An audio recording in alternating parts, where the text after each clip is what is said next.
Just in the past few months, just since Democrats took over the House, a whole bunch of stuff has started being pried open when it comes to the president's finances.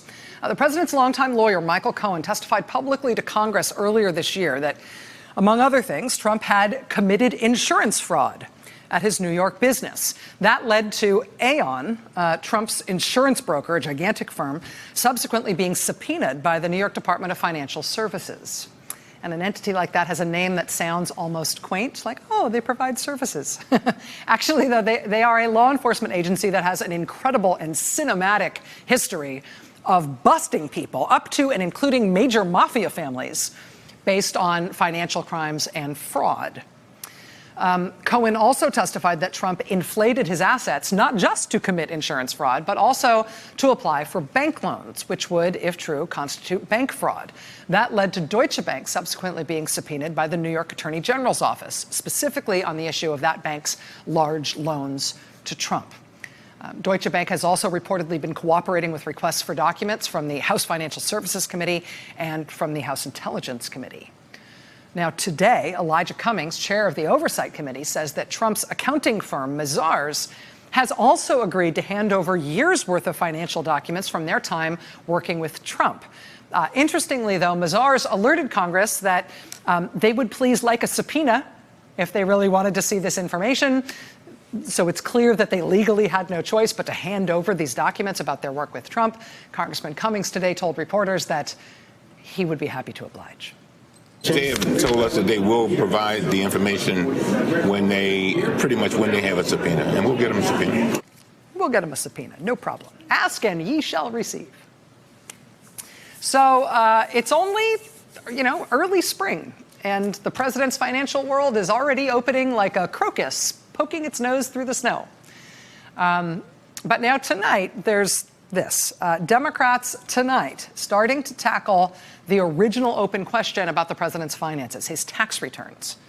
I mean, Trump never releasing his tax returns is something we've gotten used to about him. It doesn't mean, though, it's now normal. It is still an absolutely unprecedented and abnormal thing. Trump remains not just the first president, but the first major party presidential candidate to not release his tax returns in decades. And the reason he's consistently given over and over again for the reason he's not releasing his tax returns is that the returns are under audit, and therefore he can't release them. He'd love to, but he can't.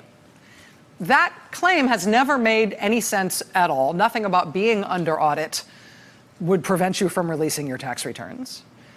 But now tonight, Democrats appear to be throwing the harpoon and going for this white whale. From House Ways and Means Chair Richie Neal to IRS Commissioner Charles Rettig tonight, quote, "Dear Commissioner Rettig, the Committee on Ways and Means has oversight and legislative authority over our federal tax laws. With this authority comes a responsibility to ensure that the IRS is enforcing the laws in a fair and impartial manner." Chairman Neal then goes on to explain that the IRS is required to examine the tax returns of every president. He says his committee in Congress has a duty to make sure the IRS is performing that examination properly.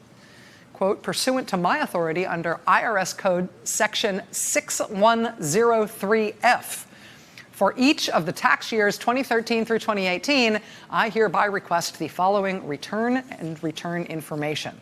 Number one, the federal individual income tax returns of Donald J. Trump, and the federal income tax returns of the following entities." And then there are 8 Trump business entities listed there. Those businesses, according to the Ways and Means Committee, quote, "control hundreds of other business entities associated with Trump." Now, the authority that Chairman Neal is referring to here, this tax code, portion of the tax code that allows him to request any tax return in the country, up to and including the president's, that section of the tax code, the authority under which he's making this demand to see Trump's taxes, that section of the tax code actually originated from a White House scandal. You remember from high school history the name the Teapot Dome, right? The Teapot Dome scandal. I know you remember that phrase, even though you don't remember what it was. You don't need to remember every detail of the Teapot Dome scandal. Basically, it was a bribery scandal. It happened in the early 1920s. But the important part for us today is that the president himself, at the time, was potentially implicated in that bribery scandal. And that created a problem for investigators because at the time, only the president himself had the power to request someone's tax return. So how was Congress supposed to perform proper oversight and investigation into this executive branch bribery scandal if they had no power to follow the money when it came to administration officials, including the president himself? So Congress needs the ability, not just the president, Congress needs the ability to request to see, to demand to see individual tax returns up to and including the president's tax returns. There was also another impetus at the time, interestingly.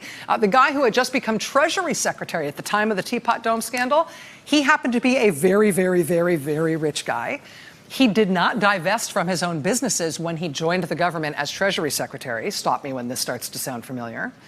Congress said at the time, we have to be able to make sure that this guy, as Treasury Secretary, is not making tax policy or other federal policy in order to benefit his own business interests.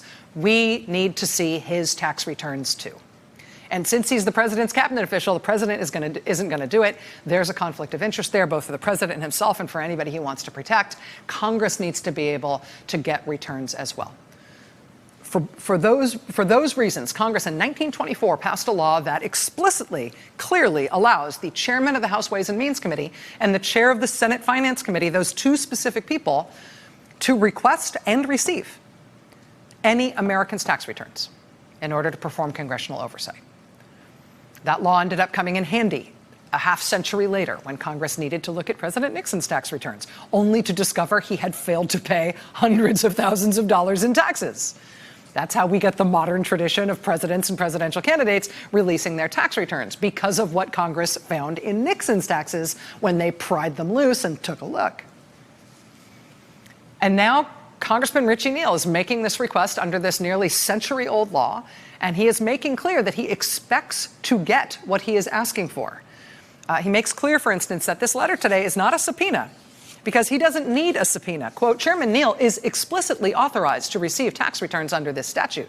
Quote, the committee has used this provision to request tax returns as part of its previous investigations. This provision is not obscure.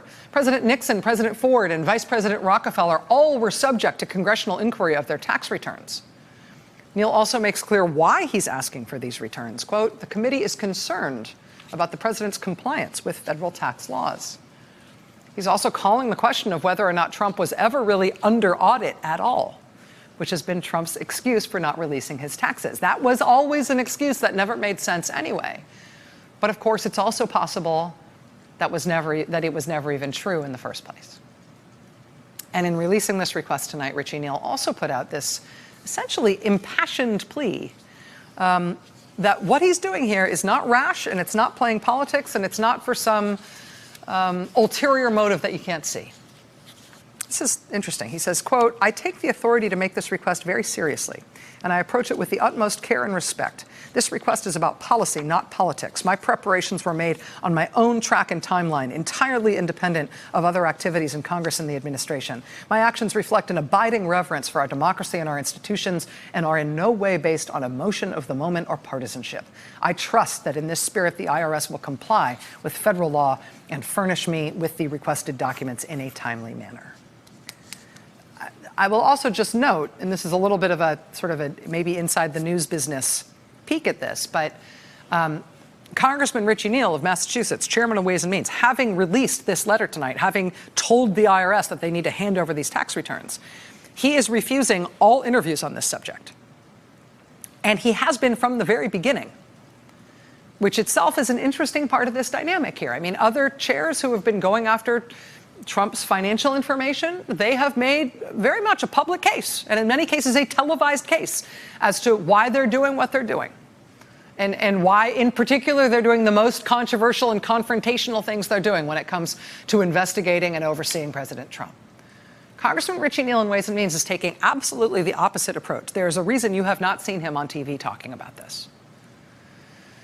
But this is also going to be fraught, right? Here he is trying to get the tax returns of the first president in decades, the first presidential candidate in decades, who decided on his own not to release them under what appears to be a spurious excuse. He has vowed to fight to keep them secret. Richie Neal says the IRS has never, ever refused a request under this portion of the tax code to show the chairman of this committee, a return that was requested under this provision. They've never before said no. Are they going to say no specifically for Trump, and on what grounds? Stay with us. More ahead.